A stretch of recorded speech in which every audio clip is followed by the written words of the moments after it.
ఏపీలో కొత్త ప్రభుత్వం ఏర్పడింది సార్ ఫైనల్‌గా. కాకపోతే ఇప్పటికీ ప్రత్యేక హోదా గురించి ఎవరు ఎక్కడ మాట్లాడట్లేరు సార్. అంటే వ్యూహాత్మకంగా ప్రత్యేక హోదాని వదిలిపెట్టారనుకోవచ్చా? అంటే ప్రత్యేక హోదా వదిలిపెట్టారని అనలేము. ఎందుకంటే లోకేష్ ఇచ్చినటువంటి ఇంటర్వ్యూలో కూడా పదే పదే చెప్పిందది. మాకు ఇప్పుడు అది ఇండస్ట్రియల్ ఇన్సెంటివ్స్ కావాలి.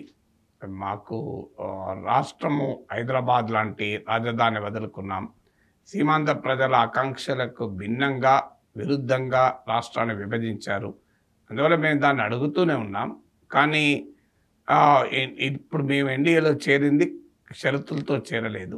అందువల్ల అడుగుతూనే ఉంటామని పరోక్షంగా చెప్పారు.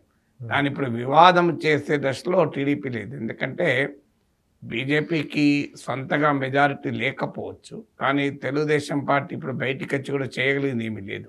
ఎందుకంటే ఇండియా కూటమిలో చేరి ప్రభుత్వం ఏర్పాటు చేసే అవకాశం లేదు.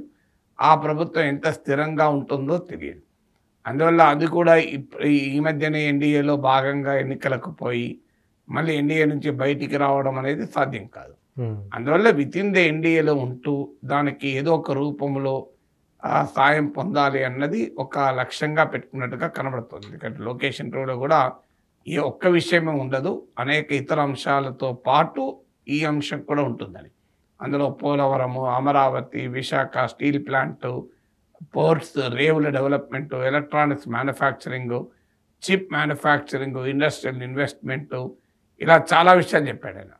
సో అందులో భాగంగా ప్రత్యేక హోదా కూడా ఉంటుందండి. అందువల్ల ప్రత్యేక హోదాను ఒక సెంటిమెంట్గా కాకుండా ప్రాక్టికల్గా ఇంత మేరకు కేంద్రం నుంచి రాబట్టుకోగలిగితే అంతమంది మేరకు రాబట్టుకోవాలనే వ్యూహంలో తెలుగుదేశం ఉన్నట్లుగా ఉంది.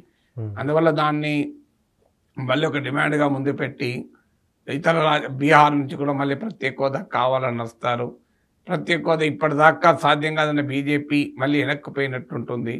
ఆ అంశం లేవనెత్తితే వైఎస్ఆర్ కాంగ్రెస్కి ఆయుధం అవుతుంది, ఇతర పార్టీలకు ఆయుధం అవుతుంది. అందువల్ల ఈ గందరగోళాన్ని కొని తెచ్చుకోవడం అవుతుందనే ఆలోచనలు ఉన్నట్లున్నారు.